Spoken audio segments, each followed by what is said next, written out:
अवकाळी झाडांना फळं फुले आली.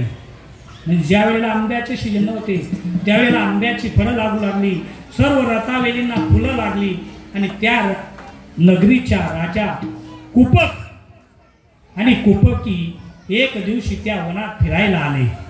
त्यावेळेला त्यांनी पाहिलं की सर्वीकडे लतावेली बहरलेल्या आहेत, झाडांना फळं लागलेली आहेत. आणि त्यावेळेला त्यांनी दूतांना विचारलं, का अवकाळी फळं लागली, फुलं लागली, याला कारण काय?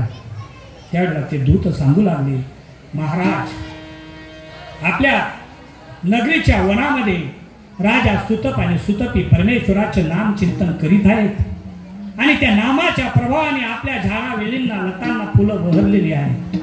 त्यावेळेला त्याच्याने मोह आवरला गेला नाही. आणि त्यावेळेला तो कुपक आणि कुपकी त्या ठिकाणी त्या सुतप आणि सुतपी जवळ आल्या. त्यांनी त्यांना दंडवत केले, नमस्कार केले. आणि त्यावेळेला त्यांनी सांगितलं की तुमची जेवणाची व्यवस्था कशी? त्यावेळेला सुतप आणि सुतपी सांगतात की आम्ही कंदमुळं खाऊन या ठिकाणी जीवन जगत आहोत. त्यावेळेला कुपक म्हणाला की आजपासून 2 वेळाचे जेवण आम्ही तुमच्यासाठी आणून देऊ. आणि ते 2 वेळेचे जेवण त्यावेळेला कुपक आणि कुपकी स्वतः घेऊन यायचे आणि त्यांच्या सोबत त्या ठिकाणी ते जेवण करायचे. 4 जण त्या ठिकाणी जेवण करत असायचे. दिवसा मागून दिवस निघत गेले, वर्षा मागून वर्ष निघत गेले आणि एक दिवशी परब्रह्म परमेश्वर त्या सुतप आणि सुतपीला प्रसन्न झाले. बोला, तुम्हाला काय लागणार आहे? त्यावेळेला त्यांनी परमेश्वराला सांगितलं की आमच्याकडे भरपूर आहे, परंतु आमच्या उदरी बाळ नाही, त्याकरता देवा आम्हाला तुम्ही एक पुत्र रत्न द्या. त्यावेळेला परमेश्वरांनी त्यांना सांगितलं, तुमची इच्छा मी पुढच्या जन्मात पूर्ण करेल. आणि त्यावेळेला मागताना त्यांनी मागितलं की दुसरं कोणीच नको, तुम्हीच आमच्या उदरात येऊन आम्हाला पुत्र रत्नाचे सुख द्या. आणि हे सर्व मात्र बाहेर बसलेले कुपक आणि कुपकी ऐकत होते. ज्या वेळेला देव बाहेर निघाले तेव्हा त्यांनी देवाचा पाय धरला आणि सांगितलं की आम्ही सुद्धा यांच्या सोबतच ज्या दिवसापासून हे तपश्चर्या करत होते त्या दिवसापासून आम्ही यांच्या सोबत यांना अन्न म्हणून आणत होतो आणि यांच्या सोबत आम्ही डब्बा खात होतो. तरी जी प्राप्ती तुम्ही त्यांना देणार आहे, त्यांच्या पोटी जन्माला येणार आहे, तीच प्राप्ती आम्हाला द्या. बघा काय आणत होते, त्यांच्यासाठी अन्न आणत होते. बरं, या ठिकाणी आज 2 प्रकारचे दान होत आहेत. एक ज्ञानदान आणि आज नंतर दुसरं अन्नदानाचे पर्व सांगतो. अन्नदान परम दान, विद्यादान मत परम, अन्नदान दिन किच्च, विद्या जन्मनी जन्मनी. अन्नदान हे परमदान आहे, परंतु विद्या त्याच्यापेक्षा मत पर सांगितले आहे. कारण की एखाद्या व्यक्तीला दिलेलं अन्नदान हे त्याला काही दिवसापुरता टिकतं, परंतु जे एखाद्या व्यक्तीला दिलेलं ज्ञानदान त्या जीवाच्या सोबत जन्मोजन्मी असतं. कारण त्या जीवाच्या संग्रहित जे ज्ञान संग्रह होत जातो आणि त्या ज्ञानाच्या जोराने त्याचे कर्म नाश होत जातात आणि मग तो जीव मोक्ष प्राप्तीला होतो. मोक्ष एकाच जन्मात मिळतो काय? मोक्ष एकाच जन्मात मिळतो का? नाही.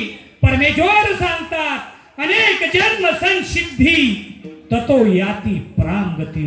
अनेक जन्माच्या चांगल्या सिद्धीनंतर ती प्रांगती आपल्याला प्राप्त होते. आणि ते ज्ञानदानाचे कार्य या ठिकाणी चालू आहे. त्याने प्रत्येकाने ते जोडीत घ्या, संग्रहित करा आणि त्या परमेश्वराच्या मार्गाची वाट चालू करा. आणि त्यावेळेला देवाने त्या कुपक आणि कुपकीला सांगितलं, मी जरी तुमच्या पोटी तुम्ही यांची सेवा केली आहे, मी जरी तुमच्या पोटी जन्म अवतार नाही घेतला, तरी पण मी तुम्हाला पुत्र सुखाचे लाभ देईन. मग द्वापार युगात ज्या वेळेला परमेश्वराने अवतार घेतला, कोणाच्या पोटी घेतला? बोला ना. देवकी माता आणि वसुदेवांच्या पोटी तेच सुतप आणि सुतपी होते. बरं, माता देवकीच्या पोटी देवाने अवतार कोणत्या ठिकाणी घेतला? महालात का? कुठे घेतला मग? बंदी शाळेत घेतला आणि मग गेले कुठे देव? गोकुळा. कोणाजवळ? यशोदा माता आणि नंदराजाजवळ. जे यशोदा माता आणि नंदराजा ते त्या युगातले कुपक आणि कुपकी. म्हणजे एकांना सांगितलं जोडप्याला की तुमच्या पोटी मी अवतार घेईन, त्यांना पुत्र सुखाचा लाभ दिला, ते म्हणजे देवकी आणि वसुदेव. आणि दुसऱ्याला सांगितलं की मी तुम्हाला पुत्र सुख नाही परंतु माझा सहवास तुम्हाला देईन. म्हणून त्या ठिकाणी नंद यशोदा राजाकडे ते गेले. मग देवाचा जन्म कसा झाला हो? मथुरा नगरीमध्ये, उग्रसेन राजाच्या नगरीमध्ये, कंसाच्या नगरीमध्ये त्यावेळेला लग्न सोहळा होत होता. कोणाचा होता बरं तो लग्न सोहळा? माता देवकी आणि वसुदेवाचा. कंसाची बहीण देवकी रथावर बसलेली होती, तिच्या बाजूला राजा वसुदेव बसलेले होते आणि त्या देवकीचा भाऊ रथ हाकण्याचे काम करत होता. आणि त्यावेळेला ती मिरवणूक गावातून निघत होती. देवकीचा भाऊ कोण? कंस राजा. आणि कंस राजा आपल्या बहिणीचा रथ हाकतोय. मिरवणूक गावातून निघाली, आकाशवाणी झाली, हे कंसा तुझ्या बहिणीचा रथ हाकतोय, त्याच बहिणीच्या येणाऱ्या पोटी 8वा पुत्र तुझा वध करेल. आणि त्यावेळेला कंसाला आनंद झाला का? मग त्याने बहिणीसाठी साडी आणली का? नाही. कंसाला क्रोध आला. तो रथावरून उतरला, त्याने खड्ग उपसलं, तलवार उपसली. घेऊन या खड्ग माराया धावला, घेऊन या खड्ग माराया धावला, घेऊन या खड्ग माराया धावला, घेऊन या खड्ग माराया धावला, घेऊन खड्ग माराया धावला, घेऊन खड्ग माराया धावला. हात तो धरिला वसुदेव, हात तो धरिला वसुदेव, घेऊन या खड्ग माराया धावला, घेऊन या खड्ग माराया धावला, घेऊन या खड्ग माराया धावला. आणि त्यावेळेला कंसाने ती तलवार काढली. देवकी मातेवर वार करणार तेवढ्यात मात्र वसुदेवाने त्याचा हात धरला आणि सांगितलं, कंसा अरे ही तुझी गुन्हेगार आहे, तुझ्या गुन्हेगारीच्या पोटी येणारा तो 8वा, या तुझ्या बहिणीला एका स्त्रीला जर मारलं तर तुला ब्रह्महत्येचं पातक घडेल.